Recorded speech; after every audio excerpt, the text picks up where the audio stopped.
Hi, everyone, and thank you for tuning in to the Tangi Report. I'm your girl, Tangi. Today, we'll be talking about the unfortunate death of Takeoff from the Amigos. So, I've decided to look a little deeper into beyond the videos, music video Messy, to analyze his passing, to see if I can come up with anything else that includes his interview with Drink Champs. And boy, did I come up with quite a few things. So what you're looking at right now is a shot from Drink Champ, and if you notice, it almost looks like a gun is pointed at um, Takeoff's face. Now, Nori kept saying they don't call it a gun, they don't call it a gun. It's like a machine that blows out smoke for like weed. But what was interesting about it, they're aiming it directly at Takeoff's face, almost as if they're shooting him. Now, Nori kept saying, we don't call this a gun. We don't call this a gun, which I found interesting. He just kept saying that over and over and over. And the way I screenshotted it, as you can see, it clearly looks like a gun and it looks like it's being aimed directly at his face. This is some type of item that blows out smoke.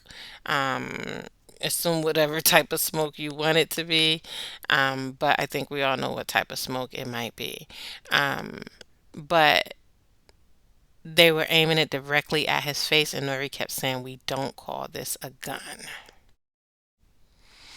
Another thing I noticed is the time on that.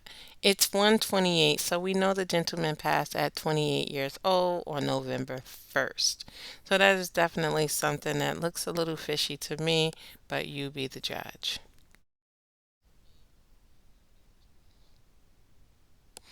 Next, I wanted to look at the video messy just a little bit. If you notice in this shot, they look like they are gambling at a table and having a disagreement. If you watch the video, they're first sitting down, you see money on the table. It's obvious that they're gambling or exchanging some type of money. But then you notice everybody stands up as if there's a disagreement and as if something has went wrong.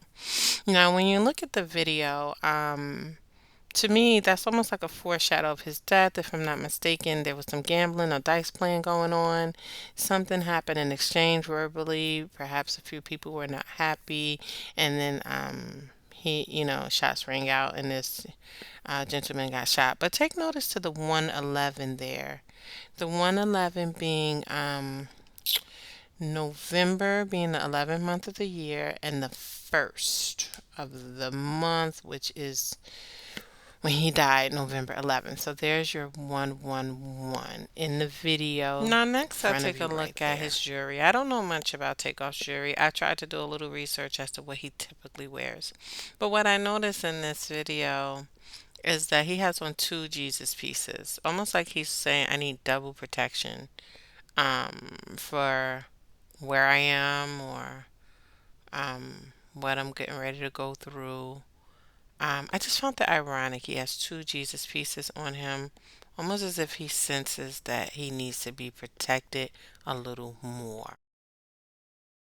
I turned to an article, and I'm going to briefly read it. Born in Lawrenceville, Georgia, Takeoff began performing with Quavo along with Offset as Migos in 2008. There's our 28 again. The trio found fame, etc. But there's our 28, and in 2013, there is our 23. We'll talk about the number 23 momentarily, but just keep that in mind, please. So when talking about the number 23, if you notice in the close capture here, you see 300 and 200. They're actually referring to 300,000 and 200,000 when Nori asked them how much is their jury. Naturally, we all know that jury is not $300 and $200, right?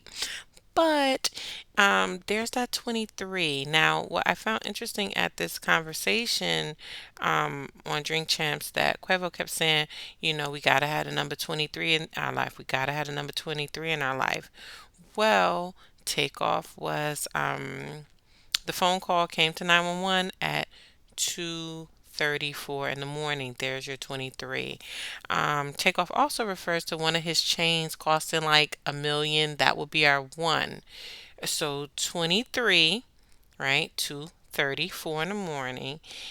300,000 on a jury. He said 200,000 on his jury. Then he said we have to you have to watch the video, but he says we have to have the number 23 in our life. He referred to it as Jordan, like the best in rap. 23, Jordan was the best basketball player.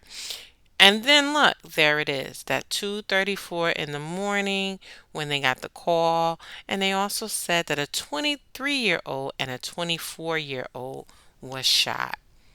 So if you look at the where that little piece of picture is right there, you notice it says, I believe, a 23-year-old man was shot, and then the article goes on to say a 24-year-old was shot.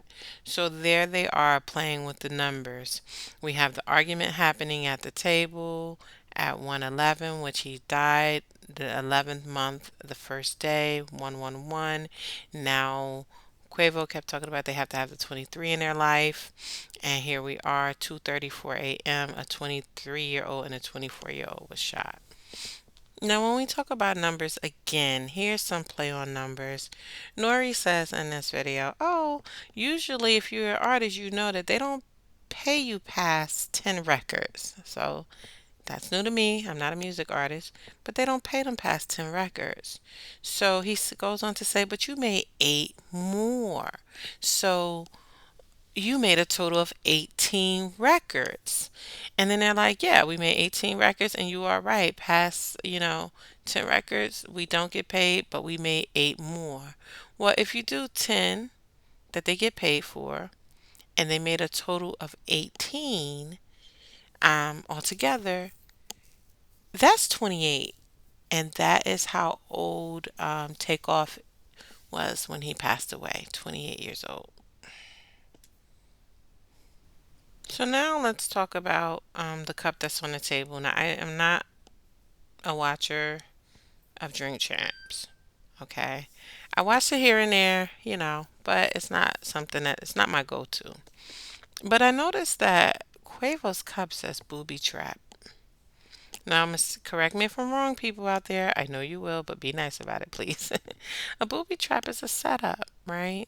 And I'm noticing that his styrofoam cup says booby trap on it. I did try to Google to see if there's a restaurant named Booby Trap, but I don't, I didn't do a lot of research as to where they filmed the show and everything. But I found that interesting because if you look up the definition of booby trap, to be booby trapped is almost like a setup, right? Somebody set you up. Some people back in the day would say, hey, that's a booby trap. Be careful. It's a dangerous place or thing.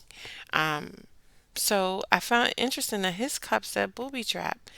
I didn't take notice, and remember, this show was over 2 hours long, so I didn't watch the whole 2 hours. I did not take notice to Takeover's cup saying booby trap. He had foam cups on the table, and perhaps the word booby trap was turned toward himself, Takeoff, but it was obvious that booby trap was on Quavo's. So the next clip I looked at, okay, so this is, you're gonna find a lot of, YouTube videos saying that there's a gun Quavo has on the bed, and he's talking about, and it's pointed to the Migos contract. I agree.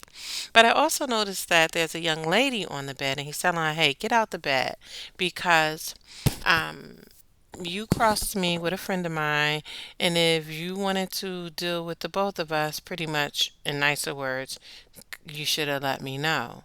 But if you take a look at the following videos, clips, so we know the whole song is about not letting this woman in the door, almost like not letting her come between us, right? And then you see Takeoff walking between a man and a woman, but if you look at the video, they're actually arguing. And then there's another clip of a man and a woman in the back room, and they're arguing also. So it's almost like there's a disagreement going on, and it has something to do with this woman coming in between the probably the relationship of these two. And I'll get a little more in detail about that. But this sacrifice, I don't know if it was more about a contract or was it more about someone coming between the two of them, a female in particular. So When I look at this here video, and my timestamps are on if you want to refer to the messy video, I noticed that Takeoff kind of points to himself, almost saying like, "Who, me?" Or and I don't know what videos if they direct them to do certain thing like, "Hey, point your hand at yourself." But if you look at the video and play it back, he's awkwardly, in my opinion, pointing to himself. Like it has something to do with me. The gesture, in my opinion, doesn't make any sense. Now, I'm going to elaborate in regards to the whole female matter why that came up. On Drink Champs, Nori brings up that he's petty, right? So Nori goes on to refer to himself as petty, and he turns to Quavo and say, when I was younger, I was petty. If I gave a woman gifts and I got mad at her, I would take them all back. And then he looks at Quavo and says, what about you? He says, did you take the car back? Or something like that. And Quavo responded, do you see her with it? So something went wrong with a woman in a relationship, somewhere, somehow. And Nori touched upon it and then he let it go. So when I'm analyzing this video, granted, I'm trying to open, everyone's mind up, including my own. And when I look at the symbolism of don't let her in the house, she's petty. Then he tells her, then you see Takeoff walking between a man and a woman arguing. Then you look in the back room in the right, a man and a woman is arguing, and Takeoff is observing all of this. And then Quavo says to the young lady, "Get out my bed. If you wanted to be, you crossed me. You was with somebody that I'm close to. If you wanted to be with that person, you should have let me know." All of these things looks like there was more going on than what we might know. Maybe there was a booby trap, a woman involved with a booby trap. Maybe the woman was the setup and somebody crossed someone else. But that betrayal, it seems like there's something going on with betrayal here in regards to a woman. The song, the environment, the don't let her in. I mean, everything kind of points to that. And just to take it a little deeper, even when we think of Quavo's cup booby trap. So I kind of went on to say about a booby trap being a trap. But then if we think about it in lingo, where it's booby, right? The boobs refers to a part of a woman's body, right? And he's drinking out this cup. So it's so much that could be analyzed around that, and all of this is mere assumption. But again, these are things just to think about in regards to if this was a sacrifice or was this an action of anger. So now let's talk about Nori and his very interesting words. He says, New York, yeah, you got the last New York Amigos feature. So he goes on to talk about how I believe they did a project with Jim Jones, don't quote me on it. And he's saying that New York got the last ever, he used the word ever, of the Amigos. Now, ever is for an eternity, right? If I say forever, that means forever. It's almost as if he's saying, look, New York, this is it. You got the last one ever. My question is, how would Nori know that? Right? How would Nori know that's the last ever of the amigos? The amigos being three all together, working together. How did he not know that tomorrow they would have did something with someone else as the amigos, or next week another project with as the amigos? But he said, New York, you got the last ever of the amigos. Almost as if he was predicting the death of Takeoff, knowing that there will never be another Amigos project together again because Takeoff will be gone. So technically, there is no Amigos because the group Amigos was of all three men being together. So I found that very interesting for him to say, New York, you got the last feature of the Amigos ever. Ever. That's an eternity, meaning it will never happen again. So now, at the very end of the production, Quavo had a need. I mean, he had to fit it in. That's what I found interesting. They were ending the show. He had a need to say that, it's four dudes in the back from Brooklyn, and that those were his pop. I thought he said pop off boys, but the caption says pop out boys. But no matter how you twist it and turn it, when you think of the word pop, you think of shooting, pop, pop, pop, right? Pop out, somebody pop out on you. That could be a surprise, right? Um, but he had to fit that in. And it was peculiar to me because the show was over. He needed to point them out. The cameras did not cut to them, but he needed to let them know those was his pop out boys. And when I think of the word pop, I think more of shooting, or somebody jumping out to scare you or attack you. Either way you twist and turn it, those is pop out boys. That reference could definitely be questionable, right? Why are you calling them pop out boys, right? I'm thinking shoot it up type boys. Now, if you watch the video at the 2 hour 8 minute mark, there's your 28. You notice that Quavo is looking at his phone, if I'm not mistaken. And he says something very peculiar to me, which I thought was very interesting. And the closed caption didn't capture it. And I was like, that's weird. He says, if I'm not mistaken, and people play it back, maybe you heard something different. He says there's a killer at the door. It made no sense to me. So they were talking about their need to reproduce music and to make sure that they keep up with the times and the generations and all that good stuff. And then it sounded like he says there's a killer at the door. And I played it over and over. I couldn't come up with anything else he might have possibly said. And it didn't capture in closed captioning. Like the closed capture person who types that didn't capture that audio typed. And I wonder if it's because what he said, there's a killer at the door. And at 2:28, which is that 28 year old mark that we spoke about, Takeoff passing of his age. So people go back, look at it, 2 hours and 8 minutes. Tell me if you heard something different. See if your computer captured it, but mine definitely did not. And I found that to be interesting and a weird statement. And he was looking at his phone almost like he needed to say it at a certain time. And everyone, please, if you feel like what I'm saying has any type of validity, please like and subscribe. And here we are looking again. And again, you might have seen this on YouTube already, so I kind of saved it for last. The skeletons at the door. Again, almost like he's predicting his death. We know to be, if you're a skeleton, you're deceased. Um, Also, the Grim Reaper behind him. What I noticed about the shots was that if you really look at the positioning of the gun in the bed, when Quay was in the bed looking at the contract, and you look at the direction that the gun is aimed at, even though he got up to put it on a dresser, if you take the way they shot this video, the gun is always aimed at Takeoff. Right, so the gun is laying on the bed and it's aimed in a particular way.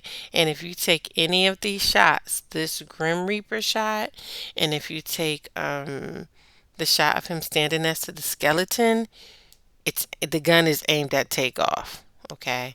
Also, I noticed the hands on this outfit. It looks very deathly to me. Reminds you of like dead people reaching out the grave. Um, I get the whole haunted house thing. I get that, right? I get that whole vibe. But for him to be wearing clothes that to me can symbol death, horror, um, it's scary looking. It's a whole bunch of black handprints, almost like souls, a whole bunch of souls, hands all over his outfit. Like, I don't know. It's just interesting that they're black and with everything going on. Um, and if you notice, his outfit could be easily reflected as an image of soul and death and the deceased reaching out their graves, however you want to perceive it. Or but then when you look at Takeoff, he has on the emblem of two Jesus pieces. And again, I don't know if they're wardrobe designers, choose their jewelry and things like that. Um, but now, when you look at this, as they're leaving the house, them walking out together, the couple in the back left corner, they're friends again. Now, if you go back to my video, you notice Takeoff was walking between them because they were arguing, right?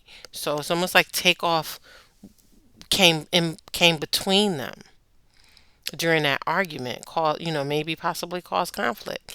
And now Takeoff is leaving, and they're leaving together. Leaving could be a reflection of Takeoff getting ready to pass away. That couple looks perfectly fine as long as Takeoff is out the picture. So, those are my views. Please like and subscribe to get this channel going. It's a very new channel, and that's my and that's how I analyzed it. I felt the need to do it because I felt so sad and hurt over his death. He's so young.